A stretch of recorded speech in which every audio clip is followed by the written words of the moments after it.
Mary Wollstonecraft was one of the first women to campaign for equal rights. But it was another 100 years before British Parliament passed the necessary legislation giving women the vote. Well, what's wrong, Johnny? Has Rita found out about her act, eh? Shh.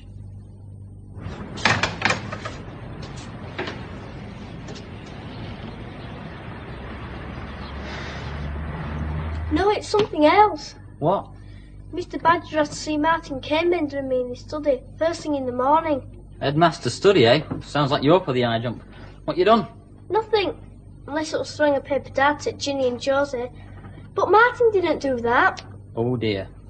Except he did break the school scales trying to wear his clay tortoise. Ah, well, that's not so bad.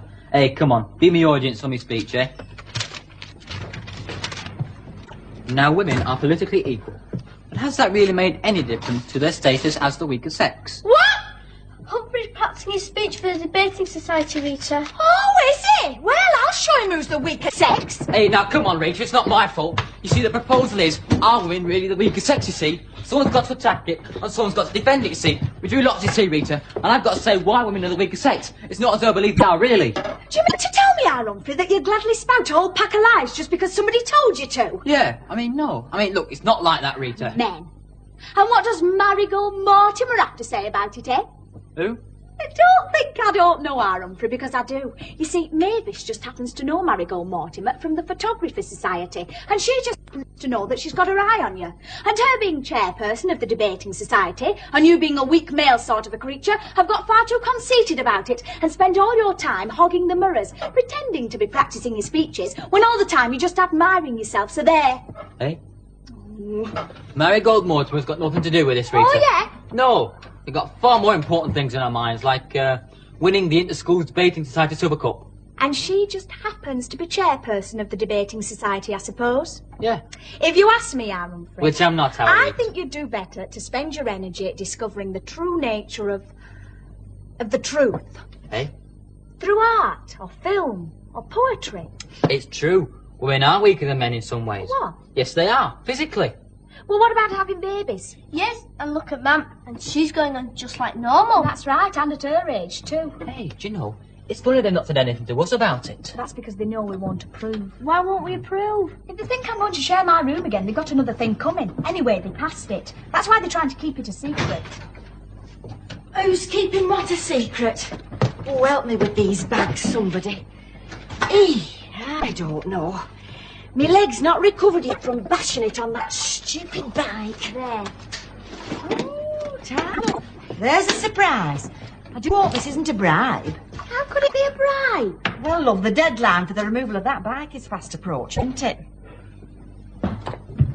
Ma'am, you shouldn't be carrying heavy bags around in your condition, you know. No, I shouldn't, Humphrey. Oh, go on. Do some eyebrow waggling for me. Cheer me up. I wish I could do it. Oh, come on, son. Go and get the bread out of the bin. And the butter. You're early. I know. I was hoping you would be. Why? Well, I thought we might pop round to our Marilyn's tonight. Again? Well, just while Trevor's away, cheer up, lad. Oh, I don't know. I've only just walked in the blessed house and you're already talking about rushing off out again. I just didn't want you to get comfortable. So I notice. Well, it just so happens that there's a snooker match on the telly tonight. Are you going to deny me one small grain of pleasure? Well, Dad, really? I'm surprised at you. You're all in such a funny mood tonight. I can't think why. I mean, if it was me, I'd understand it. So would I, ma'am. What's come over you? Hey? We're sorry, ma'am. Yes. Shake hands, eh? Now you, Johnny. Not me, you idiot. Rita. Good grief. Is that a smile on our Rita's face? It is, you know. Now, Dad. Eh? You don't want me to shake hands with her as well. No, I just think maybe you should, humour Mum a bit, eh? Yeah, go on, make a laugh. Shut up. Oh, back to normal. Here, Mum. I saved these for you.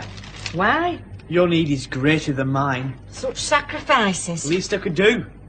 In the circumstances. Is it Mother's Day or something? In a way, ma'am, I suppose it is. Now, Dad, it's your turn. I do think you should go with her if she wants you to. Well, it's not often I ask you to go round to Marilyn's with me, Jack. And it's not often I get to watch a World Snooker playoff. I'll make supper tonight, Ma'am. You just sit there, resting. What did she say? Hey, and don't you worry about that bag. I'll see it's out of your way soon. Come on. Oh. They're after summit. Ah, don't say that. They're just being nice. Our lot, there's always a reason. Oh, heck, they make me feel like a right proper male chauvinist thing. Come on then, get your coat on. We can get round to our Marilyn's and get back in time to watch the snooker on telly. Now wrap up warm, Ma'am. Yeah, ma'am. Not to borrow me gloves. Lily at school, her mother's a nurse, and she says she'll get plenty of rest, so don't be late home. Is there something wrong with me? Something I don't know about? Come to think, I do feel a wee bit peculiar. Oh, you will, Ma'am. Just take it gently. The door was open, so I just came in. Oh, are you all right, Mrs. Briggs? Well, I don't know, Mavis. I thought I only had a bad leg when I came in, but now I'm not so sure. Oh, well, you're bound to feel a bit peculiar. Here, something to cheer you up. You as well?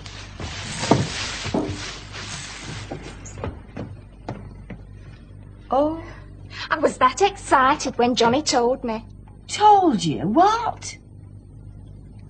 that he's expecting a little brother or sister in the near future. What? What's wrong? I mean, I don't see what's so funny. It's a very serious business bringing children into the world. You're telling us. You did. You really all thought that. Have I put my foot in it again? Oh, it's a good job you did, Mavis. And here's us coming up to our silver wedding. It isn't me who's expecting a baby. It's our Marilyn.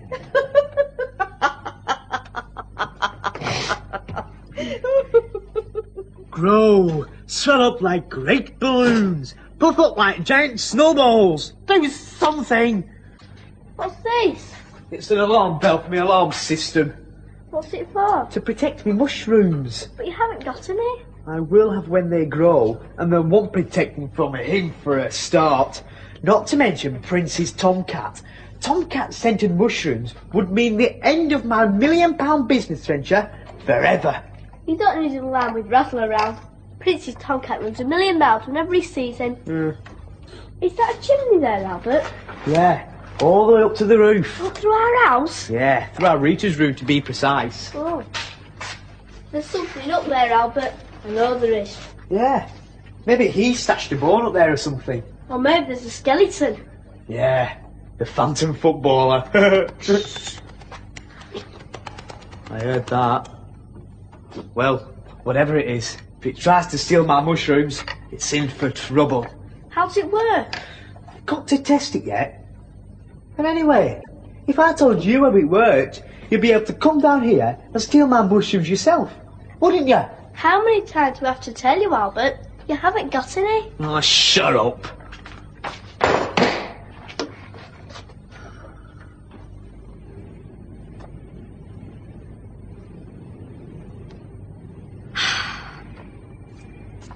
I don't think much of these, do you? It's the light, really. It's not done me justice. Of course, it might help if I've been able to get near the mirror for 5 minutes to check my face, but our Humphrey spends most of his life parked in front of it these days. Marigold Mortimer says he has great potential. What for eyebrow dancing? He couldn't even win a debate on the humble bumblebee. Oh, she said he put up a good fight.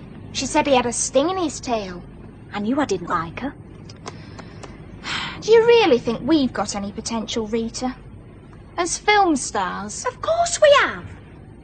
We've just got to set about it properly, that's all. Maybe we should keep a portfolio of our photographs to show around the film producers. My granny and granddad had some lovely ones from their ruby wedding. Silver vases and sprays of pink roses. And they had a proper party. A party? Yeah. For a wedding anniversary? What are we going to do about that bike, Rita? Shh, I'm thinking. Your man means business, you know. She'll turn it into scrap if we don't move it soon. Hey, do they have parties for silver weddings as well? Oh, your mum and dad said they were coming up to their silver wedding, didn't they? Are you going to throw a party? Where? There's not enough room for us in this ancient tenement, let alone thousands of other people. What about your cellar? The cellar? Yeah, lots of people throw parties in cellars, Rita. They've got wine bars in cellars. And the Beatles even started in one. Yeah, our cellar's full of them. What? Beetles. Do you know, Rita, sometimes you can be really ignorant. What do you want? Can I have a look at this wall, please? Why? I think I'm just about to solve the riddle of the ghost mystery.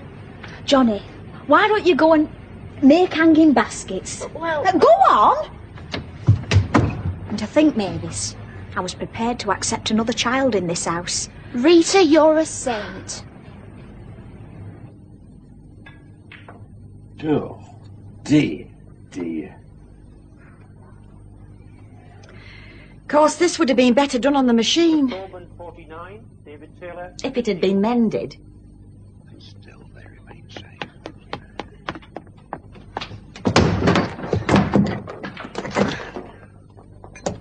Middle.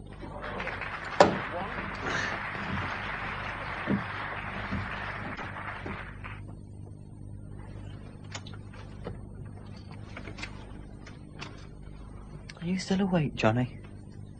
yeah. I can't sleep, Hope. I keep thinking about tomorrow. Oh, yes. You're going to see Mr. Badger in the morning, aren't you, eh? Yeah. Oh, try not to worry about it, eh? I'll tell you what, take your mind off it. Think about our Marilyn's new baby, eh? Yeah. Humphrey, if Mum had been going to have the baby, I'd have been its brother. That's right. Well, what will have been now our Marilyn's having it? Well, you'll be an uncle, Johnny. An uncle? Me? Honest? Yep. Hey, that's great. You know something, Hope? No, what? I'll be the only uncle in our class. The twins will never beat that. At Staintondale near Scarborough, the home of the Staintondale Shire horses. They're descended from heavy horses first brought to Britain by the Normans in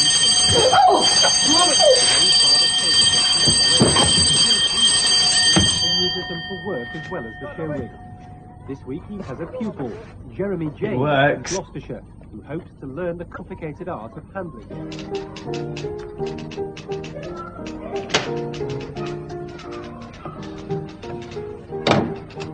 You're next.